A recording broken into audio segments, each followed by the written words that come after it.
Hello, my friends. My name is Darren Gerdes. I'm just a professor trying to help you understand context in the war in Ukraine. Every day, I tend to start in the morning with a daily brief talking about what happened over the last 24 hours. And then in the evening, I talk about three big stories. Well, today I'm talking about 10 big stories because there's a lot of news. Now, this channel is dedicated to understanding what's going on in Ukraine and providing context, but I sometimes wander a little bit to other stories in other countries that are somehow related.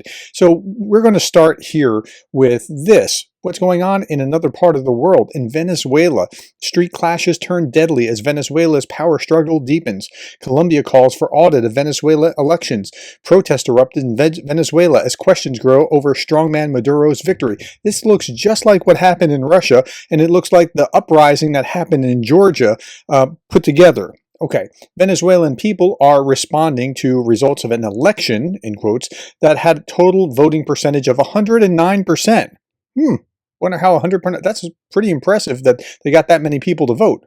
Do you know a country that has had similar elections and voting percentage? Well, I bet you I do. Throughout Venezuela, statues of Hugo Chavez, the brutal predecessor of Maduro, are being toppled. In more and more videos, it appears that the police have run away from the mounting protests. Okay. Here's another statue toppling. One statue after another, bearing the ugly resemblance of dictator Hugo Chavez, has come crashing down in Venezuela as protesters seek to overthrow the criminal regime that's oppressing them. So it's not just fraudulent elections, but there's also deep ties to Russia. The only ones that came out to congratulate were Russia and Iran, or Iran. Somebody corrected me about that, by the way. Sometimes I mispronounce things. Iran, China, and other regimes like that. Okay, big story number two. The Czech Republic is considering the idea of creating a Ukrainian Legion following Poland's example, said the defense minister. The Ukrainian community living in the Czech Republic is quite large. And here's the actual article in Euromaidan Press. The Czech Republic is exploring the possibility of establishing a Ukrainian Legion. Defense minister revealed that discussions are underway to allow Ukrainian refugees to join the Legion and aid their homeland voluntarily. The initiative follows Poland's similar proposal to organize military training for Ukrainians residing outside their country, including refugees. This is actually a brilliant concept. The concept of Ukrainian Legion gained traction after Ukrainian President Volodymyr Zelensky and Polish Prime Minister Tusk signed bilateral security agreement. The document includes provisions for forming and training a Ukrainian Legion on Polish territory. Zelensky said that any Ukrainian citizen joining the Legion could sign a contract with the armed forces of Ukraine. Okay, so there we are. That's actually a really healthy model for Ukraine. Russian lawmakers, big story number three. Russian lawmakers passed a bill on Tuesday that will allow businesses to use cryptocurrencies in international trade.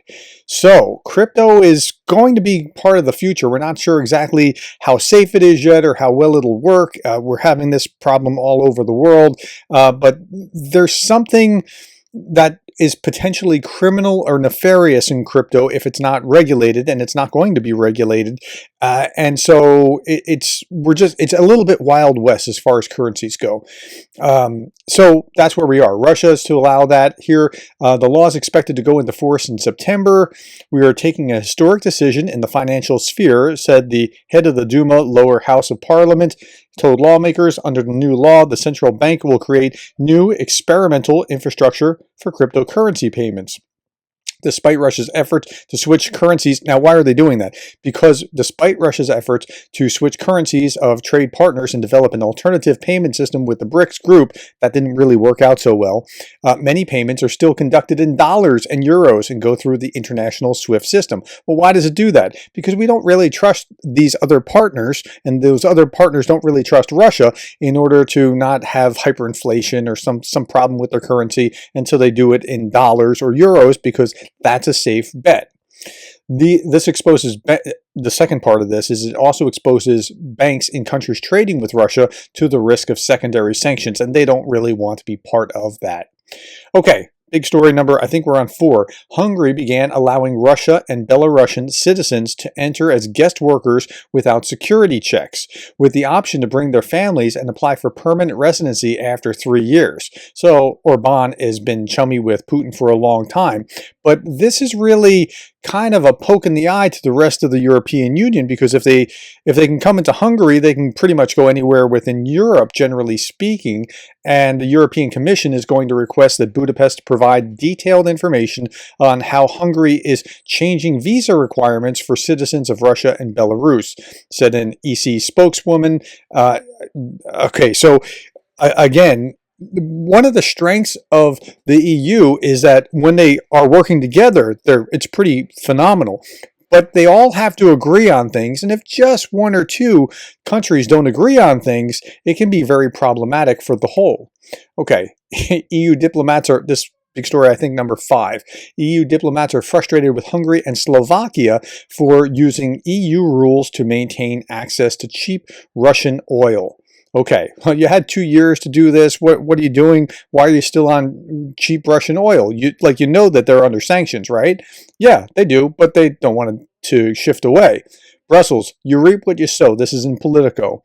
Privately, that's the exasperated sentiment among EU diplomats as Hungary joins with Slovakia to try to leverage EU rules to preserve access to a discounted product nearly everyone else has to shun: Russian oil. Remember, Nord Stream, and they were getting this cheap Russian oil, and they had to divert and go. Okay. It's not, sorry, not just oil and gas pipelines. I mean, like, both of these kinds of things are, it's substantial how much more the energy cost has been for the rest of Europe, but Hungary's just going along. Their maneuvering comes in the wake of Ukrainian sanctions blocking the transit of pipeline crude sold by Russia's largest private oil firm, Lukoil, which could strip the two countries of a third of their oil imports. Wow. Okay, so Hungary and Slovakia have gone to the rule book, arguing that penalties violate the 2014 trade deal between Kyiv and the EU, asking the European Commission, EU's executive, to intervene. Well, that was, before the full-scale invasion, so things have changed, but nonetheless, the request has put the EU in a bind. Officials know they must go by the book and have done so, issuing numerous statements saying that they're reviewing the facts and exploring the options. But behind the scenes and in discussions among EU diplomats, there is a considerable frustration that this problem is even on Brussels' agenda. Everyone else in the EU has found ways to get off Russian oil. Several diplomats fumed. It's not their problem. Hungary and Slovakia used a sanctioned carve-out to keep pumping it in. Hungary has even ramped up Russian oil imports, drawing particular ire. Many EU members took costly but necessary efforts to get rid of dependence on Russian gas and oil, mainly because it stinks of blood.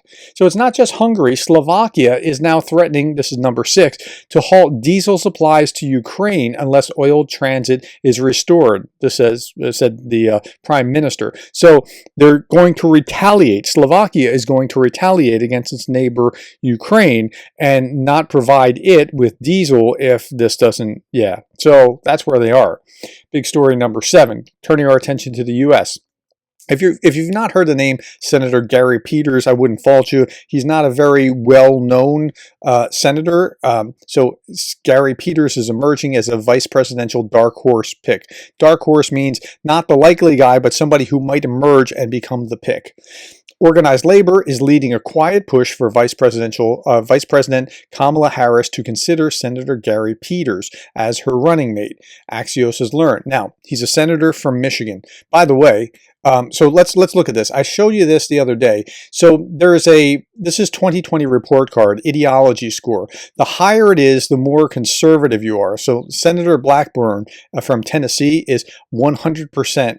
Like, that's purely conservative. To purely liberal on the other side is Bernie Sanders, followed by Senator Harris at 0.02%, right? She's about as liberal as they made him in the U.S. Senate. So finding a more moderate than Harris will not be difficult. And Peters was pretty moderate. He was in the center at 46%.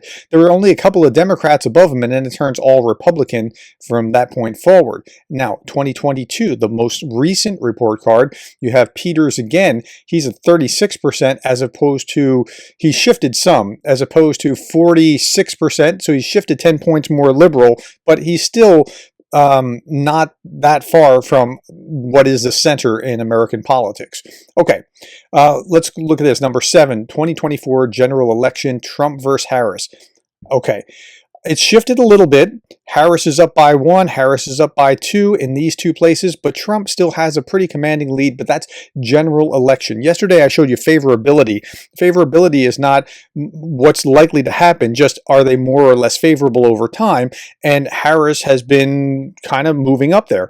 She's not very well liked to begin with if you look at some polls. Neither was Biden, and neither is Trump, frankly. So that's where that is. And by the way, I misspoke yesterday. I think I said I was talking about Minnesota, Pennsylvania, and then Minnesota, and then Michigan. I said Michigan is already left and it's going to go to the Dems. Michigan is one of the battleground states, and this guy Peters is from Michigan, and I misspoke and said Michigan wasn't. So I want to correct the record there. Okay, so here's a Trump-Harris swing state polls. The polls that you need to pay attention to are in about 6 states in the United States, maybe 7. Okay, and so these 6 are very, very, very important. And so we want to look at that. Okay, Michigan, Trump and Harris are tied 49% each in a Fox News poll, while Trump leads in undecided Emerson College survey. Pennsylvania, Trump and Harris are tied at 49% according to Fox News. Trump leads by 2 in the Emerson survey. Wisconsin, Trump leads Harris by 1 point in a Fox News poll, and they're tied in 47% in an Emerson poll. Georgia, Trump is up by 2 points in the state with 7% undecided in an Emerson poll. Harris is down by 5 points. I don't know why they changed that. It should say Trump is up by 5 points. This should be consistent all the way through. So for clarity, but nevertheless, so Trump is still leading, but it looks like his lead may be slipping, and it's just a question of whether that's a long-term trend. Clearly, Harris has been able to raise a lot of money, but is that a long-term trend or a bump? Okay, big story number 8. Project 2025 director steps down amid a backlash from Trump. Okay, so I know that Project 25 gets a lot of plays. They're going to take over the government. Okay, if they do Project 2025, the other side can do it in the next election. I mean, it's the same. You can use the same playbook. It just means that there's going to be a lot of turnover in government, which is probably not a healthy thing, and that's why you have all the civil service laws written as they are. But okay, okay, at any rate, no more commentary on that. Paul Dans has stepped down as director of Project 2025, the conservative playbook for a potential second Donald Trump term, amid intense criticism, including from the former president. Under Paul Dans' leadership, Project 2025 has completed exactly what it set out to do. No, it hasn't. It's 2024. The election's not over, but they're saying like, okay, we're done. That's it.